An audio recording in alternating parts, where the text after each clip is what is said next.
सास का घूंघट पार्ट 4। अब तक हमने देखा कि देविका के ससुराल के आदमी औरतों को घर के अंदर नहीं आने दे रहे हैं। देविका उन्हें पुलिस में जाने की धमकी देती है, जिससे पूरे गांव में अफरा तफरी मच जाती है। तभी गांव का एक आदमी सरपंच को बुलाकर ले आता है। सरपंच उनके घर के बाहर का नज़ारा देखकर कहते हैं, जोगिंदर जी, ये आपके घर की औरतों ने कैसा हंगामा मचा रखा है। आपका घर तो संस्कारों की मिसाल था, लेकिन ये मैं क्या देख रहा हूँ। आपके घर की किसी औरत ने घूंघट नहीं कर रखा। अब सरपंच जी, हमारे घर की औरतों को इस देविका ने बहकाया है। हमने पहले ही इन सबको चेतावनी दी थी कि अगर ये घर से बाहर गई तो हम इन्हें घर में नहीं आने देंगे। अब ये देविका हमें धमकी दे रही है कि पुलिस को बुलाएगी। क्या? पुलिस? इस गांव का बरसों पुराना इतिहास रहा है। इस गांव में कभी पुलिस नहीं आई। गांव के सभी फैसले हमने मिलजुल कर किए हैं। जोगिंदर, तुम्हारे घर का फैसला पंचायत करेगी। सरपंच जी, आपने ठीक कहा। पंचायत दोनों तरफ की बातें सुने और जो भी फैसला पंचायत करेगी वो हमें मंजूर होगा। तो ठीक है, आज दोपहर को सभी गांव की चौपाल पर इकट्ठा होंगे और वहीं तुम्हारे घर का फैसला होगा। सरपंच वहां से चला जाता है। घर के आदमी घर के अंदर जाकर दरवाज़ा बंद कर लेते हैं और घर की औरतें वहीं घर के बाहर पेड़ के नीचे बैठ जाती हैं। तभी विमला कहती है, देविका बहू, तुम्हें भूख लगी होगी ना? नहीं माँ जी, मुझे भूख नहीं लगी, मैं ठीक हूँ।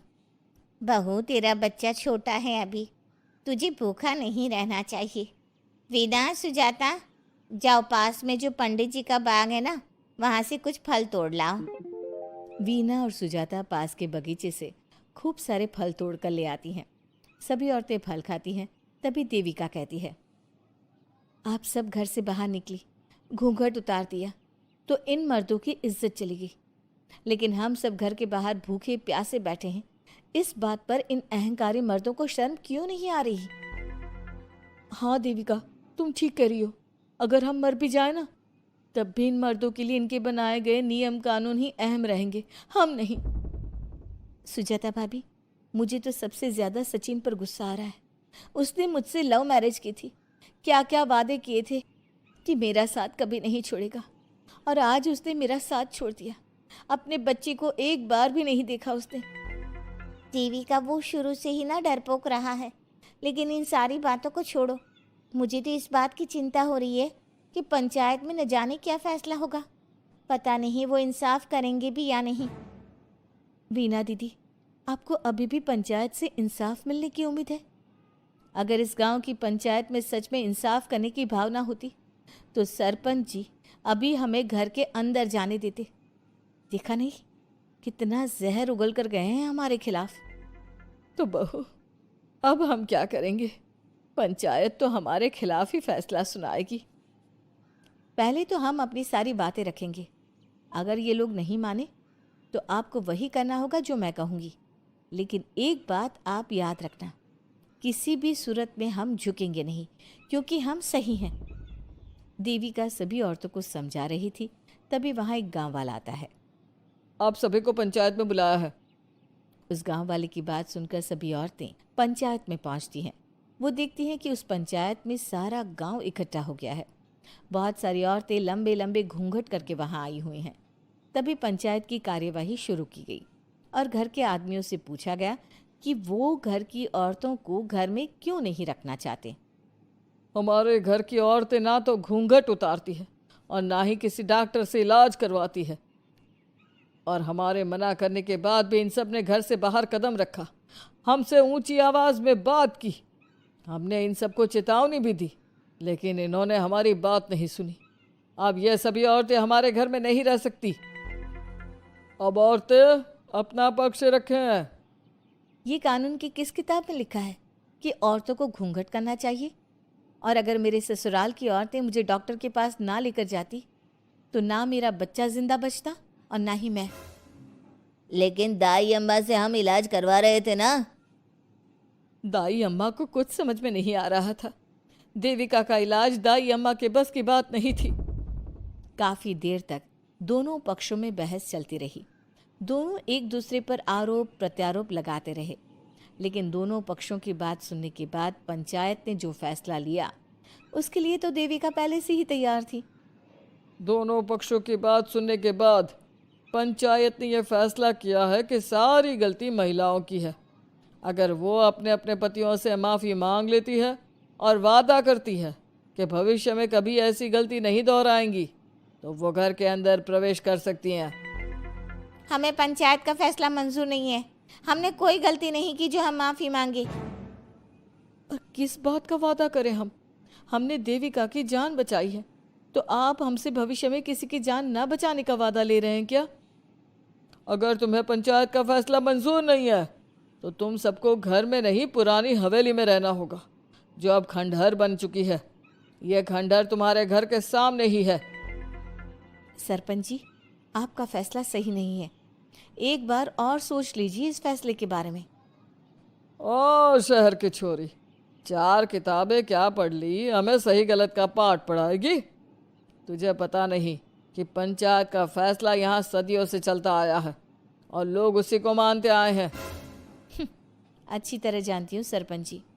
अगर मैं चाहूँ तो आपके इस फैसले को कोर्ट की चौखट तक ले जा सकती हूँ।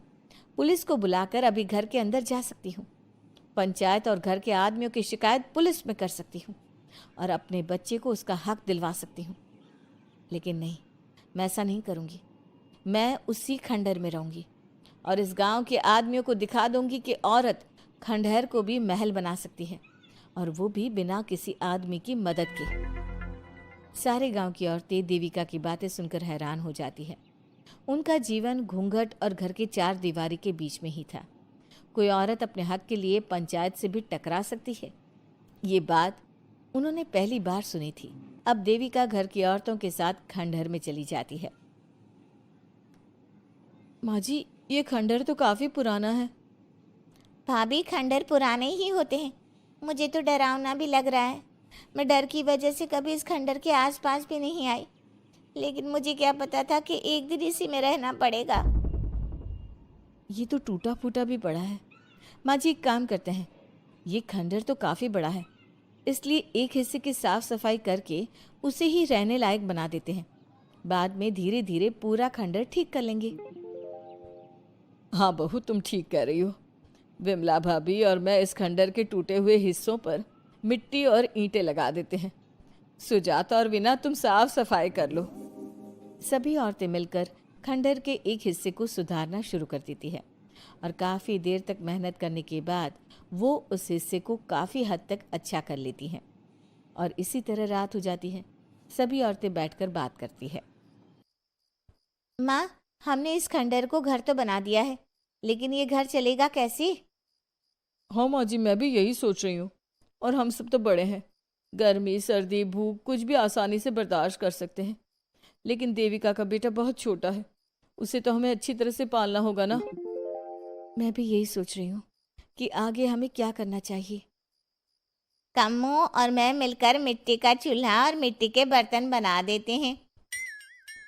कुछ दिन के लिए खाने का इंतज़ाम भी हो जाएगा, क्योंकि यहाँ पर खेत और बाग बगीचे आसपास ही हैं, कहीं से कुछ भी ले सकते हैं। पहले आप मुझे ये बताइए कि आप सब लोगों को आता क्या है? मतलब कोई ऐसा काम जिसका आपको शौक हो, जो आपने बचपन से किया हो। बहू, तेरी दिमाग में चल क्या रहा है? माँ जी, बहुत कुछ चल रहा है। बस अब हमारा सारा ध्यान इस बात पर होना चाहिए कि हम अपने लिए अच्छे से अच्छा क्या काम कर सकते हैं। आप सब हिम्मत से और समझदारी से काम लो, फिर देखना हम इस खंडहर को भी महल बना देंगे। इसके लिए सबसे पहले हमें आत्मनिर्भर बनना होगा। देविका सभी को समझा रही थी, तभी उसका बेटा रोने लगा। उसने अपने बेटे को गोद में उठाया और उसे चुप कराने लगी। अब देविका के सामने सबसे बड़ी चुनौती थी कि वो किस तरह से ससुराल की औरतों को आत्मनिर्भर बनाए और किस तरह से अपना घर चलाए। हमारे प्यारे दर्शकों, अब आप बताइए, देविका और घर की सभी औरतों ने अपने पतियों से माफी ना मांगकर सही किया या गलत? क्या उनका खंडहर में रहने का फैसला सही था? अब देविका को क्या कदम उठाना चाहिए, हमें कमेंट में ज़रूर बताना। हमारी कहानी को लाइक, शेयर और चैनल को सब्सक्राइब करना मत भूलना।